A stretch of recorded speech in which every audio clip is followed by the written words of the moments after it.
I have been away from gaming for a very long time. I'm talking a very long time, like probably even a decade. Like imagine being away from gaming for that long, for 10 years or more, or less, I don't really know, but within that margin, within that range. In case you still don't know how much of a gap that is, imagine the games that have come out within that period. Imagine the consoles that came out within that period. I missed all of it, and in this video I'm going to be talking about that for some reason, and you clicked on this video to watch me talk about it for some reason. So you're probably wondering how I actually stayed away from gaming for that long. Well, I've only ever had one console, and that's a PS3, back in like 2009, 2010 or so, and I enjoyed it for a while, but then at some point, again I don't remember what year, but at some point it got the yellow light of death. I tried to fix it multiple times, but it didn't work, so I just ended up selling it a few years later. And yeah, I just didn't play games for years after that. I just kept seeing game release after game release, but I couldn't play any of it, and I couldn't afford to buy another console. I couldn't buy another PS3, then the PS4 came out and all that, so I just gave up basically. And I was still in school during that period, so but eventually I got a PC, well, laptop. Shortly after secondary school, my dad decided to get me my own personal laptop because I allegedly filled his with malware. In my defense, I was still about 17 or 18 at that time, and I was just discovering the world of free games and free software. So cut me some slack, okay? I didn't know what I was doing. Long story short, I got the laptop, and the specs were not encouraging. It was a HP, I can't remember the model, but it was 2 gigs of RAM, about 512 gigabytes of storage, and Intel inside. That's what I had to work with for the next 6 years. But anyways, I knew that beast of a laptop that I had could not run any games. It could barely run Chrome.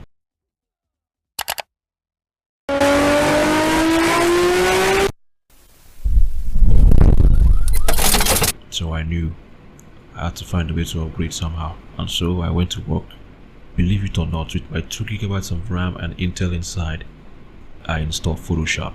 That's right, I became a freelance graphic designer, and I used that beast to run Photoshop no matter how slow. I got the job done.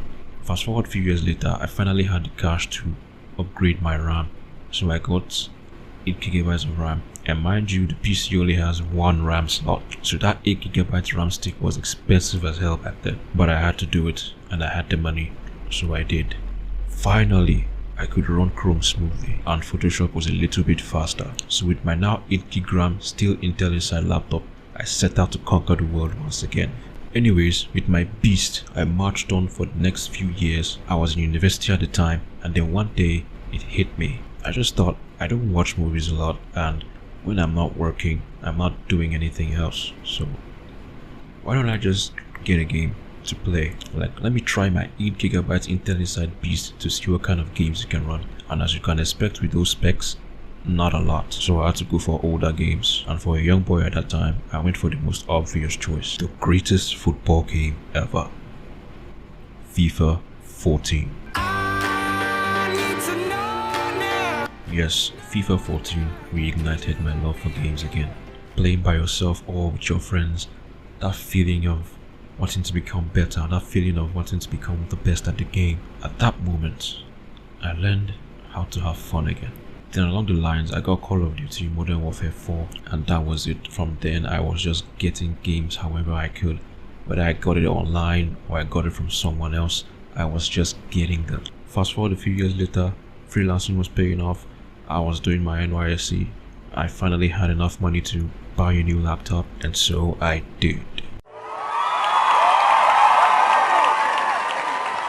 It was time to say goodbye to my 2 gigabytes Intel inside beast. We had a lot of good times. He had a long, good run, but it was time to move on, and so I got a new one. This time with 16 gigabytes of DDR4 RAM, 512 gigabytes of storage, and an 8th generation Core i5.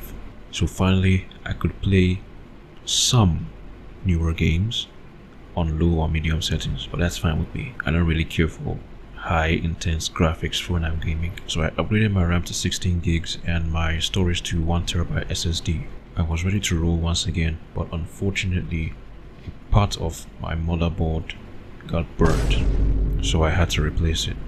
Not the motherboard, the entire laptop, because for some reason no one was able to fix it. So I ordered another laptop and I told them to ship it without the hard drive, because I already had my SSD, everything is ready, so I just popped that in there and continue from where I stopped. Also because it would reduce the price. So again, I'm broke, nigga, I'm broke. And yeah, that's the laptop I'm currently using right now. I still play older games, not just because of the fact that my PC can't handle the more newer graphic intense games, but also because I'm an old head. Some of them are for nostalgia purposes, for example Prince of Persia: Warrior Within.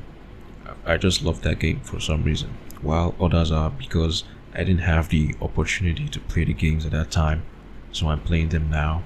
An example would be Red Dead Redemption 1. Yeah, I just finished Red Dead Redemption 1. That's how far back I am in gaming right now. Like, I have so many games that I haven't played. I don't think I can ever catch up. Now, I'm not going to lie to you and say I knew that I wanted to become a gaming content creator. I just came from a time where video games were still fun, when developers still cared about their games, and when microtransactions didn't exist, so the affinity for games was only natural.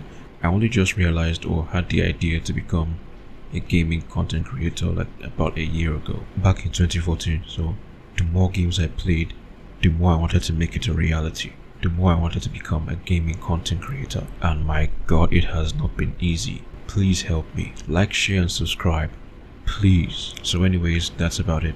I went from not playing video games for a long while, for years, and now I can't go a day without playing a game, be it on my laptop or on my phone. So yeah, if you stayed this long, thanks for watching me yap about something you probably don't care about or you can't even relate to.